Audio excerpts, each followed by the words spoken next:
Hello friends, আমি জয়া বিকাশ কিচেনে আপনাদের স্বাগত। আজকে আমি একটা নতুন রেসিপি নিয়ে এসেছি। আপনারা দেখুন, আশা করছি ভালো লাগবে। ভালো লাগলে অতি অবশ্যই লাইক, শেয়ার, কমেন্টস করবেন। আর নতুন বন্ধু যদি আমার চ্যানেল থেকে থাকেন, তাহলে আমার চ্যানেলটাকে সাবস্ক্রাইব করে আমার পাশে থাকবেন। তাহলে চলুন, আর পুরনো বন্ধু আপনারা যেমন সাপোর্ট করেন সেভাবেই আমাকে সাপোর্ট করবেন। চলুন তাহলে রেসিপিটা দেখে নেওয়া যাক। এই রেসিপিটা বানানোর জন্য আমি এখানে একটা কড়াই বসেছি।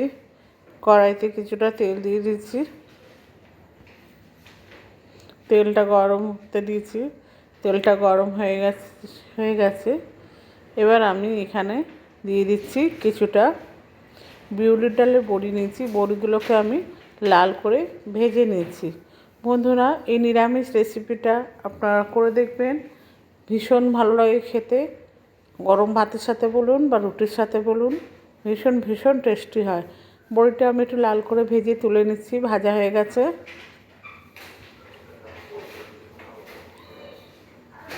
ভেজে আমি আলাদা করে নিচ্ছি।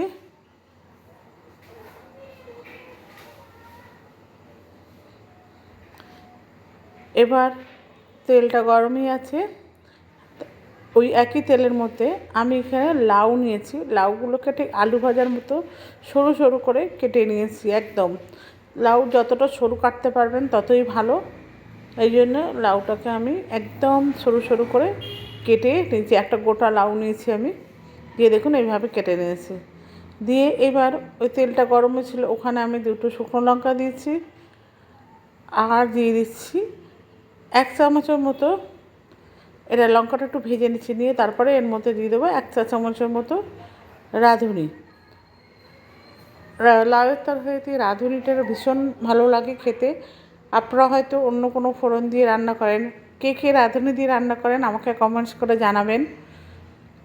আমি একটু রাঁধুনিটা দিয়ে ভেজে নিলাম। নিয়ে এইবার আমি টুকরো করা লাউগুলো এখানে দিয়ে দিচ্ছি।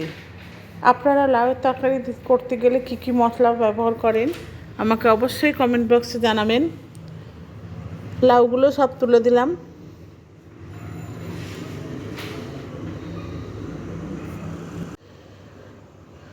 সমস্ত লাউগুলো কড়াইতে দিয়ে দিচ্ছি।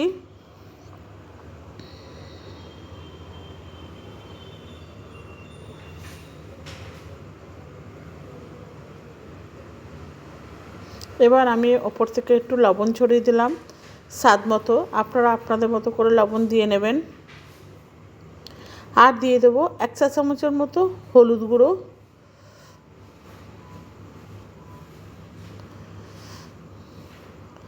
আর দিয়ে দিচ্ছি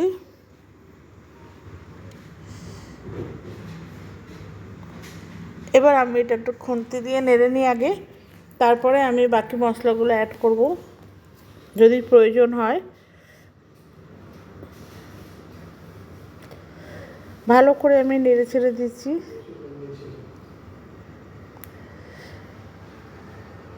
আর অল্প লাউ ছিল, সেগুলোকেও আমি দিয়ে দিলাম। যেহেতু হলুদ আর লবণটা ভালো করে মিশে যায়, সেজন্য আমি একটু নেড়ে ছেড়ে দিয়েছি। বাকি লাউগুলোও আমি তুলে দিলাম।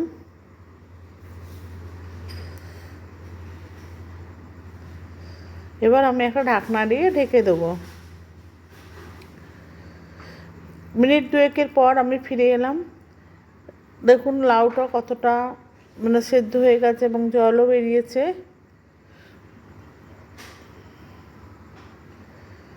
কেন লাউয়ে নুন পড়লেই লাউ থেকে প্রচণ্ড জল বেরোয়।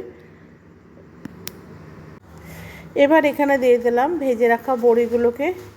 কেন বড়িগুলোকে এই সময় না দিলে সিদ্ধ হবে না, তাই বড়িগুলো এখানে দিয়ে দিচ্ছি। আবার এর আগে দিলেও বড়িগুলো ভেঙে যাবে, গোটা থাকবে না। তাই জন্য আমি এই সময় বড়িগুলো দিয়ে দিলাম একটু জল থাকতে থাকতেই।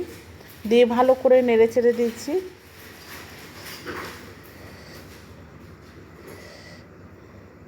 এবার আমি এখানে দিয়ে দিলাম 1/2 চা চামচের মতো লাল লঙ্কার গুঁড়ো। দিয়ে ভালো করে মিশিয়ে নেব।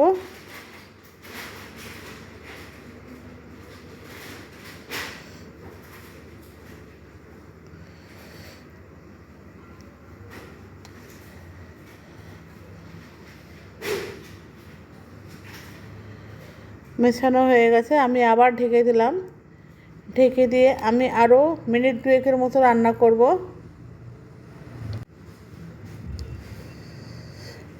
এবার একদম লাউটা পুরো শুকিয়ে এসছে। আমি এবার এখানে কাঁচা লঙ্কা দিয়ে দিলাম,